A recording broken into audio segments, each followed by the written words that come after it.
Yo, ho, ho, ho, ho. What's up, guys? Insane Game Freak here. Oral surgery recovery. Things went fine. It's just numbing right here. So, we're working on that. But that ain't going to stop me from making videos. So, this video is going to be more about anime and its love triangles. Because I want to talk about them, why they're there, why they're so prevalent, why we can't get rid of them, and why I hate them, but I love them. I hate them, but I love them.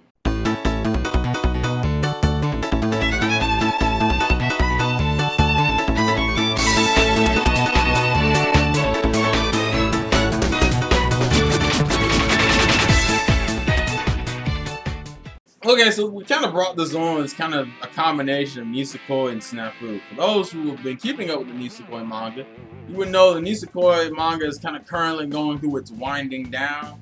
What I call winding down for a show that's so heavily focused in romance like Nisekoi is when it starts systematically allowing the main character to grow, which by proxy means you start cutting off the side girls that have the weakest relationships, and that's what Nisekoi has been currently doing, and just currently finished an arc. I'm not going to talk about which girls, but that's Nisekoi's rounding down. Snafu, I don't need a fucking excuse. It's like my favorite goddamn slice of life. You kidding me? So now it got me in the mood to talk about love triangles, because love triangles in anime is kind of different to me than love triangles in like normal like American TV. Because love triangles in anime feature all the girls usually consistently. Well, a good show would do it anyway. But it usually features all the girls and have them go through consistent. They usually all have their consistent like quirks and irks and shit that they do, and they always lead into a certain set of gags. And then after those set of gags, the side characters are allowed to develop their relationships just like the main girls. But like because it's like it's a series. If it's an ongoing series, it's not gonna amount to anything. It'll be like this casual. We'll just kind of keep looping it, maybe adding another gag or some shit. But usually you can tell when the show is getting to the, it's time to end bullshit when they start killing out relationships or they start having the characters progress. And the thing about love triangles, I love and I hate. The part of it that I hate is the fact that the kind of guy I am, I never seem to like the main girls. There are very few shows, and I ain't talking about like harems and shit. I'm talking about in general. Just because shonens do this shit all the time, In fucking Bleach's case, it would have been Rukia, the He-Man, One Piece. Even though there isn't any shipping in One Piece, most people would ship either Boa Hancock and Luffy, Nami and Luffy, Robin and Luffy. Naruto with Hinata and Sakura and shit. It happened in shonen. It happens in almost every genre because anime love triangles is a good source of drama, and let's be honest here. Humans absolutely love drama. I mean, they might like certain variations of it, but we like drama, which is the whole appeal to anime, to love triangles in the first place. What sucks for me personally is that almost every girl I like is the one that always gets shut down. Like, there are very few cases like for Naruto. That's one of the reasons why I like Naruto, because Naruto is like one of the only examples I have of a show Naruto getting with the girl that I wanted him to get with. Usually in shows, it's always the main female. And one of the reasons why I like harems is that I know that some harems don't just end with a harem ending. And then, I don't mind harem endings. Ironically enough, I haven't really run into a show. I think Sakurai might be the first show. And granted, the manga's finished, but like it hasn't been fully translated, so I don't truly know. But I have a feeling that Sakurai probably like one of the only first harems I've watched and finished that'll have like a harem ending. Like Mayo Chiki, for example, that show that's like a generic harem for most people. I really enjoy. This has like a legit one couple ending. Most harems do that. Most harems start off as harems. They build the harems. They keep the harems consistently for a little while, and then they start systematically destroying the harem until only the main couple is left, and the one true pairing gets together, and there's a happy ending. And you think that shit would get boring because it's literally how a lot of these shows go with it. Some of them might have different mechanics and battle systems depending on the genre and the show. But like as far as the love romance is concerned, it's almost exactly the fucking same. And shonens is almost exactly the fucking same. There'll be and it happens all the goddamn time. And for some reason, it's still appealing to me. You know, it's really hard for me because most of the, as I said, most of the couples I like don't win. I think a really good example of this from way back, and this show drove me nuts when I watched it when it was airing. Pet Girl Sakuraso Hall. That show was already emotionally jarring for a lot of different reasons, but the fucking love triangle on that, it was the same shit. And I'm just sitting there like, oh no, I don't want to do this. And the same thing with Nisekoi. It's just like, and it sucks because, you know, it's through the setup and the gags that you learn to like these characters. You know, that's, you know, for example, in Nisekoi, Tsurigumi having this whole boy complex because she was raised 90% of her life as a boy, so she had to get used to being called things like cute and shit. You know, those are really stupid gags, and you wouldn't base and like a realistic relationship would not be in that. But I mean, anime has proven that you can make real relationships out of anything. So I can take almost any one of their setups, a character's setup for liking a character, pretty, you know, legitimately. You know, I mean, when you think about it, Chitoge's whole thing with Raku at the beginning of it was like, we're forced to be together because of the mafia. Well, that doesn't seem like that a real relationship would be born out of that. And if you read the manga now, that's a completely different story. And I like the drama and I like the change in development, but I hate what the result brings. And to me, that's like one of the worst things about a romance series is you can tell when it's about to end. Because that's when the dynamic changes. Like, you spend all this time developing up into a point. It's kind of like the peak of it is when everything is perfectly fine. The friends have been made. The relationship has been straightened out. The development has been had. And then everything else, the slope down is literally just cutting shit off. It's like, we gotta cut this girl off, cut this girl off, cut this girl off, cut this girl off. And it gets, you know, it sucks.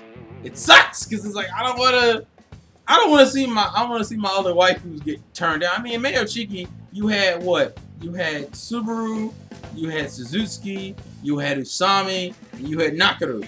Even the characters as like irrelevant as Nakaru was, I still enjoyed because harems make them enjoyable. Even though I knew that at the end of the day, she'd be the first one cut off. Not the fucking point. It's a genre. It's the aspect of the genre that I hate and I love. In Snafu's case, is gonna be Snafu. I have a good feeling I'm gonna break down in tears depending on how the ending is, because Snafu is one of the few examples of a show in which I like both of the girls. Usually I have my one favorite and then I'm like, well, she's probably not gonna make it, you know. But Snafu, it's like the two main girls I both like, and it's like, this is gonna hurt me regardless. I even said it in my final review for that series, my episode review on my second channel. I was just like, no matter how this ends, I'm not gonna like it. I'm not gonna like it. And then, you know, I got certain girl characters I don't like and I do like. For example, you know, in Pet Girl Sakuraso Hall, it was the whole thing about, oh, well, the main female character, the main love interest is like this fucking, like this, like, socially inept genius. Or in Rosario Vampire, it's like a cutesy, it's like a Jekyll Hyde thing with like Mocha. Or fucking Subaru, a cross-dressing girl. Fucking, what else? Well, Sekirei, hyperactive Luffy type of character from Musubi. You know, all these girls have always been different, but most of the time I never like the main girls because they're just kind of like, they try to, they're the, it's like, the whole, and I hate it because the setup is always, you have, some characters already have a crush before the one true pairing character comes in. But usually, if they have a crush already, then it's always this, well, the one true pairing girl is the one that breaks him out of his shell and makes him do things that the other girl couldn't get him to do. Because the other girl was either too shy or quiet. And it makes me mad because by the time when she starts throwing in her hat and she starts putting in that effort, I'm looking at the screen, I know they're not going to do you right. I know they're not going to do you right, and I got to sit here and endure it.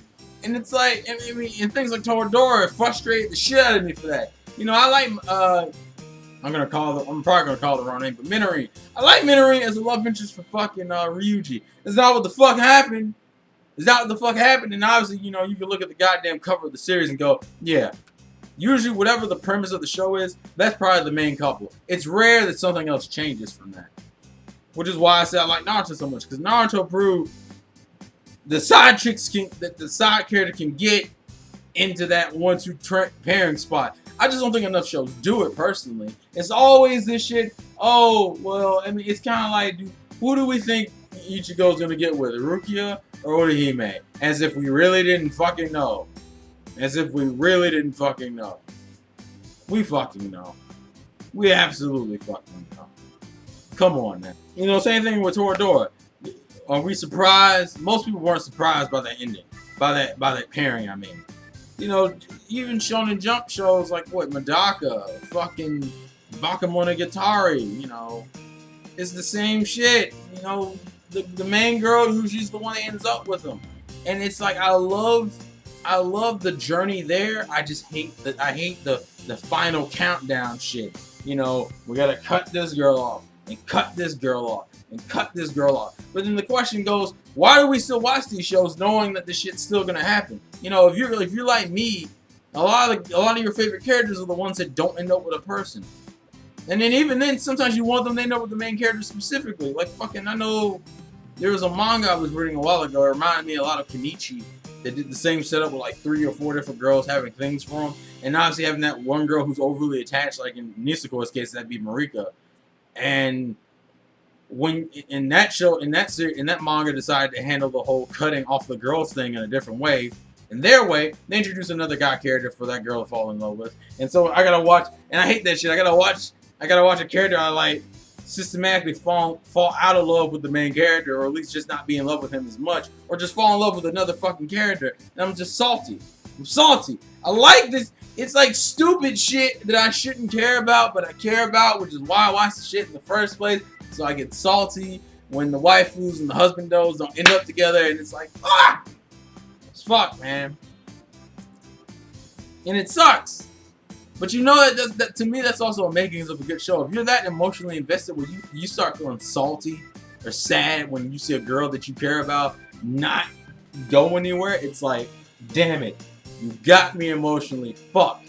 And it's like I hate the fall down, but I can't deny that I enjoy the content in it as a whole. And it sucks. And it fucking sucks. Ah!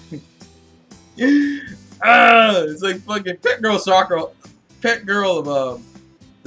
Sakurazo Hall was probably the worst series for that. That series had me dying because I was like, and I went through a very love-hate relationship with that show to begin with. But it's just like,